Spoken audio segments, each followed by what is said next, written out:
Good morning! Magandang buhay! Welcome again to my channel AgriTechMix TV. Ngayong araw po ay pag-uusapan po natin ang isang buhay ng isang lakatan farmer. Kaya kayang kumita ng 1 milyon? Ayan ha, tumataginting. Kaya kayang kumita ng 1 milyon ng isang lakatan farmer sa 1 hektarya lang? Ipapaliwanag ko po sa inyo yan.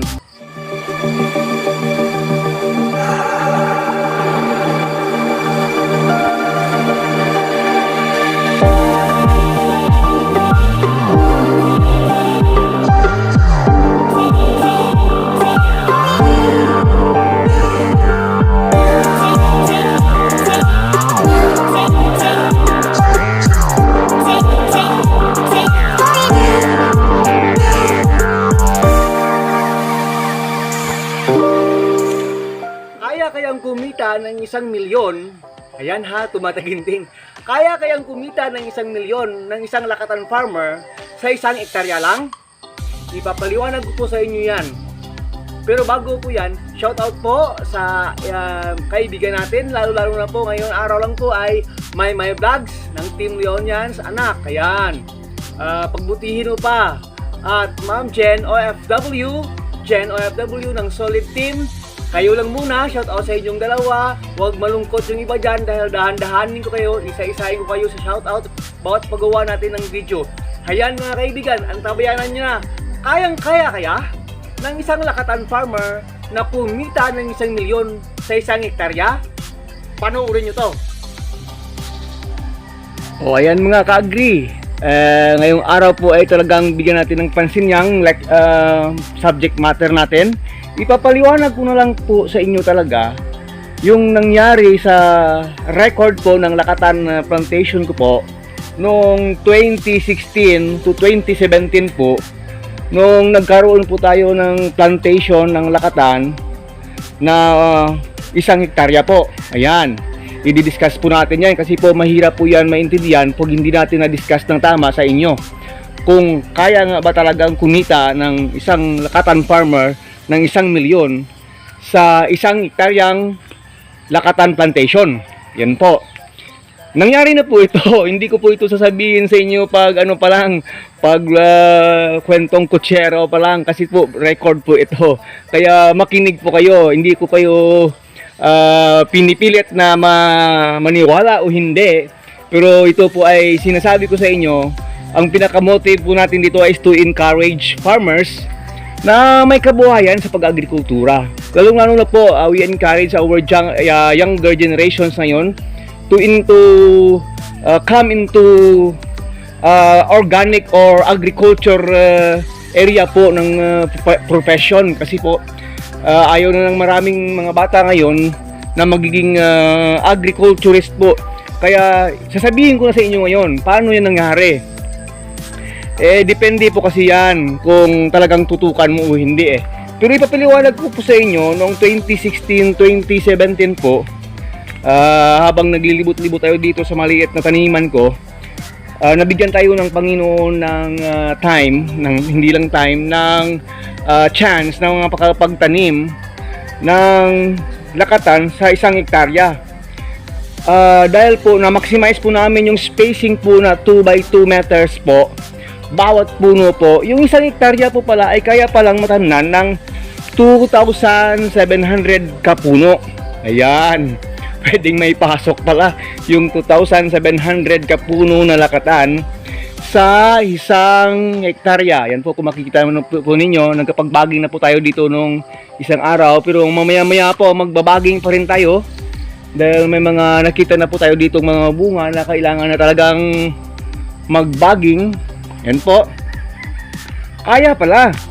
So, sabihin na natin, hindi naman lahat yan tutubo. Mayroon talagang mortality. May mamamatay talaga, magtatamaan ng sakit. Pero kung mayroon po tayong basic technology dyan, kakayanin po natin ma-maintain. O sabihin na natin, mayroon tayong mortality na at least 200 puno. Naku, napakarami na yun na tinamaan ng sakit at hindi po nagbunga. Ayan, sabihin natin mayroon talagang nagbunga 2,500 kapuno lang. At naalagaan talaga, na maximize talaga ang pag-aalaga doon. Yung hindi alagang ano lang, parang pinapabayaan ng talagang alagang-alaga. Kaya sinabi ko sa inyo noon sa previous video po natin na pwede po tayong magkakaroon ng gastos bawat puno doon 80 pesos hanggang 100 pesos po. Yun po. Maximum na po yun. Kahit hanggang ngayon po na prove po namin, malaki na po yung gagastusin natin na umaabot ng 120 pesos per puno sa unang year ng planting po. Kaya masasabi po natin na yun na po yung pinakamataas. Pero yung pinaka-average po ng gastos po natin per puno ay 100 pesos lang. Diyan lang yan umaabot. Pero pag na ano po natin, naalagaan po natin kasi ng maganda yung ano, yung lakatan at first season niya po, nag-average po siya talaga ng 15 kilos per puno pag na-harvest na po yan. During harvest po, yan po yung average niya, 15 kilos per puno.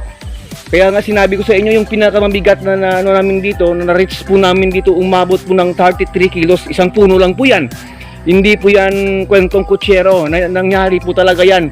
Pero minsan nangyari sa buhay ng mga lakatan farmers sa Leon Lakatan Producers Association po. Yan po ha. Well, kung maabot po natin yung 15 kilos per puno po, at the average po na presyo ngayon po, sabihin na natin huwag na masyadong mataas. Average po na per puno ay 40 pesos per puno. Ayan ha, 40 pesos per puno na lang po yun. Kasi umabot po siya ng 15 kilos at 40 pesos per kilo per puno. Pero sabihin ko po sa inyo yung totoo, sa ngayon po dito sa amin tumaas na naman bigla yung presyo. Hilaw pa po yan, hindi pa po yan hinog. Ng lakatan namin dito umabot na naman po ng 50 pesos per kilo po. Ayan. Dahil naman po sa law of supply and demand, pag kumukulang po talaga yung supply, talagang tataas at tataas yung presyo. Dahil dadagsa po yung maraming mamimili. Hindi po natin hindi po natin makokontrol yan. Talagang tataas at tataas siya. Kasi po nagkukulang na po sa market, lalo ngayon na ngayon, September na, papasok na po tayo ng October. Pag berber na po, ay alam na ninyo, yung ekonomiya natin sa ating bansa talagang lalago at saka sasaya yung mga tao during that time. Talagang gagastos po talaga dahil po sa natin, sa culture po natin na mga Pilipino po. Ayan. Sa equation pa lang po na yan, ibig sabihin po magkikita na po tayo ng 600 pesos per puno. Pag umabot ka po ng average na 15 pesos at 40 pesos per kilo, 600 pesos na po yan per puno. Yung gross na magkukuha mo yan. Sa pa lang yan, sa average pa lang yan na 15 kilos per puno. Kung kaya mong mahigitan yan, umaabot ka kunwari ng 20 kilos per puno, napakalaking pera po. Napakalaking pera na po yun. Ibig po sabihin, masasabi natin pag i-times po natin yan sa yung 600 pesos po per puno po, pag na times po natin yan sa 200, 500, sa 2,500 lang na napabunga natin sa isang hektarya, nako, malulula po kayo. Parang hindi po ninyo akalain kung napabunga mo talaga yung 2,500 ka puno ng maganda sa isang hektarya po, at the price po, ayan, malulula po kayo Alam nyo kung bakit. Kung kaya mong abutin yung yung threshold na ganon, lalo na po pag kinaya po natin yung 50 pesos na per kilo po sa ngayon, nako, 1.8 million po yun. Sobra, mahigit po 1.8 million. Kung kaya mong maabot na ganun po presyo, 50 pesos per kilo, at saka per puno po makakaya mo yung 15 kilos, 1.875 million po yun. Kung ganun yung presyo, kung halimbawa 50 pesos Kaya nga sabi ko sa inyo, bibigyan ko na kayo ng presyo na talagang average dito po sa amin. Hindi ko po alam sa ibang area ng Philippines. Pero po dito sa amin, yan po, bagong delete po tayo, ano. Ayan, kung makikita po ninyo, green pa yung iba. Yan po ang magiging, ano niya, yung magiging suma total niya. Pero pag nasa 40 pesos lang po ang presyo natin, ayan. Pag nasa parang sasabihin natin, parang nagmamayabang, hindi po ito pagpamayabang. Kasi po, equation na po ito, na-solve na po natin ito talaga. Ayan po. Pag sinabi natin, 500 plus lang, yung pabunga natin, 500 kapuno lang. Ano ba yung equation ko? Ibig sabihin, yung 600 kanina, 500 na lang. Gawin na natin. Kukunin na natin yung gastos natin doon na 100 pesos per puno para magkakaroon na tayo ng net. Kasi po kanina sabi ko, pag 40 pesos per kilo at saka abutin ng 15 kilos isang puno, 600 pesos po yun. Kukunin na natin doon kasi ano na yun, average na po yun. Kukunin na natin doon yung gastos natin na 100 pesos per puno. Ayan, magkakaroon po tayo ng net income na per puno po 500 pesos. Net income po yun, hindi po yun gross income, net income. Ayan, pag nakuha po natin yung net income na 500 pesos per puno, times mo lang po sa nagbunga na 2,500 ka puno mo, ayan. Pag mayroon po kayong calculator, mabilis pa kayo sa mathematics, that is 1.250 million pesos po. Ibig po sabihin, 1,250,000 pesos po yun. Ayan po yung magiging net income natin sa napabunga lang natin na 2,500 ka puno sa isang hectares po.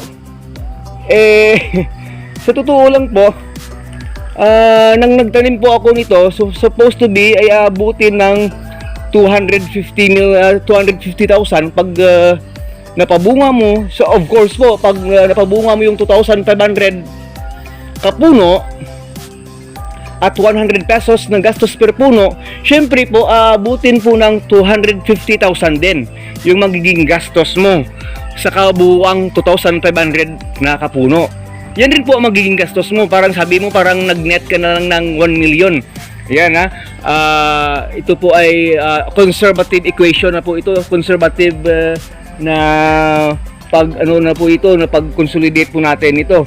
Pero kasi po nang nangyari yan noong 2016, 2017 po, sa isang hektarya po, hindi po umabot ng 250 yung nagastos ko doon. Nakapaggastos lang po talaga ako mga ka-agree, mga kaibigan, ng 185,000 hanggang maubos siyang ma-harvest yung first season niya.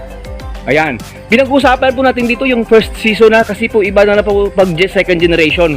Pag kulang na po sa maintenance, iba na po yung magiging ano natin dyan, yung magiging resulta ng ating bunga ng ating saging dyan.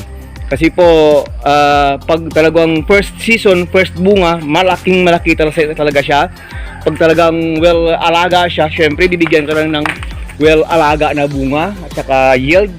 Ayan, sinasabi ko na po sa inyo ngayon, 185,000 lang hanggang 186,000 lang po yung nagastos ko sa isang hektarya ko po noon. Kasi medyo mura pa yun noon yung labor.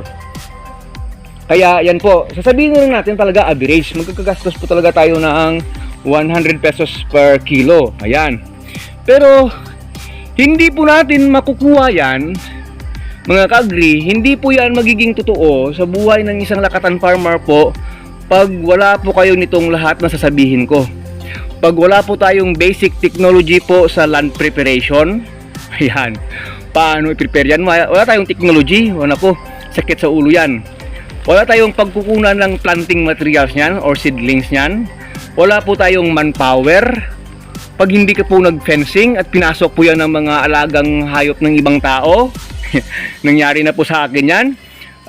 Hauling capacity, mayroon ka bang sasakyan na pwedeng mapag-rent or pwedeng magamit? Ayan po, hanggang harvesting po, may manpower ba talaga? Kumusta naman yung fertilization natin? Kasi po yung sinasabi ko sa inyo, ginamit ko yung lahat yan. Mayroon pa po tayong mga gastusing contingency para po dyan na maabot po talaga as much as possible yung average na magiging gastos natin na 100 pesos per puno. Ayan. Kaya magkaroon po tayo dapat doon ng mga basic na mga sinabi ko. Alam mo dapat saan i-market. Yan po, yun yung mga pinakamahalagang bagay. Yung pati yung market, alam po natin. Alam po natin kung paano siya makontrol. Pati sa harvesting, may controlling pa pala. O, totoo po yun. At saka gusto ko pong ipaalam sa inyo mga ka-agri, those times po, during those times po, mayroon po tayong market sa Boracay noon, ng mga panahon yun. Kaya kahit na oversize yung mga bunga ng saging namin, tanggap ng Boracay kahit oversize. Hindi po gaya dito sa amin sa sa province lang ng Iloilo. Pag oversize na po kasi yung bunga ng saging ng Lakatan, mga ka-agri, reject na po yun. Magiging reject na po siya. Hindi na siya tatanggapin talaga sa market. Kung matanggap mo siya sa market, nako, lower price siya. Masyado siyang malaki. Pero Boracay wise po, sa Boracay po, hindi yun naghahanap ng maliit. Talagang malaking klase.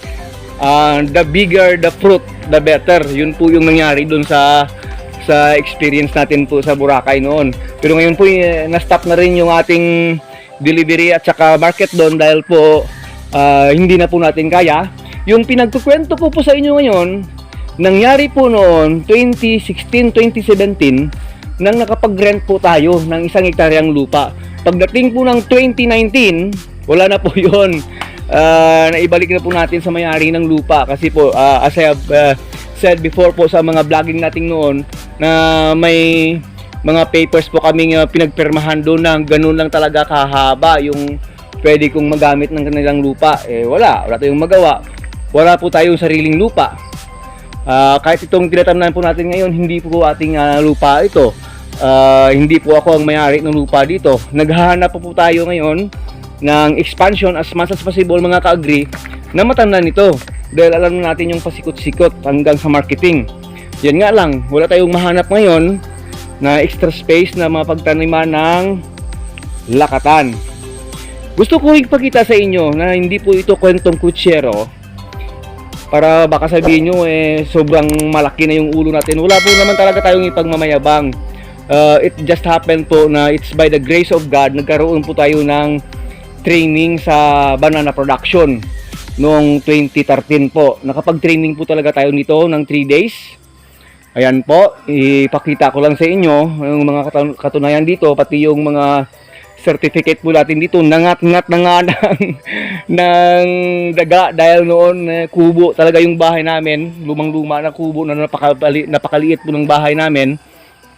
Yan po. Yung sinasabi ko ninyo kabago-bago lang po na information po, na entry po natin yan noong 2018 sa Gawad Saka. Parangal po yan sa bayan namin. Parang nationwide na rin yung Gawad Saka. Kung narinig po ninyo yung Gawad Saka, na-i-entry po natin yan. Kaya po sa awa naman po ng Panginoon, nakapasok po tayo. Nagiging awardee po tayo noong 2019 sa high value crops po. Ayan po, dahil po doon sa nangyari doon sa buhay ko. Unexpected po yun dahil nabigyan tayo ng chance na makapagtanim ng 1 hektaryang lakatan po. Kaya well, blessed po talaga tayo nung mga panahon ng yon. Pero kung magtatanong po kayo sa akin, saan na ba napunta yung perang yon? Nako, wala na po yan ngayon sa kamay ko.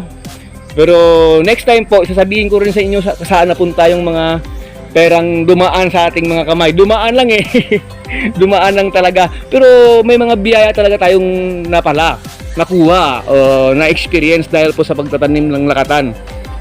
Sa ngayon po, mga kaibigan, mga ka-agri, napakaliit na lang po ng space na tinatamnan ko. Wala pa pong 1/4 hectares. Sa ngayon po, yung pinagtatamnan natin ng lakatan, yun yung pinagpa-pray po natin na sana ay mabigyan po tayo ng Panginoon ng kahit isang extension or expansion po na makapagtanim po tayo ng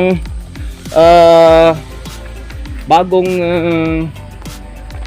or bagong area na po ng lakatan para po mapakita natin sa inyo na kahit po dito sa area po ito, second generation na po ito, kaya pa rin pa natin mapabunga ng malalaki kahit hindi na gaya talaga noong first generation niya.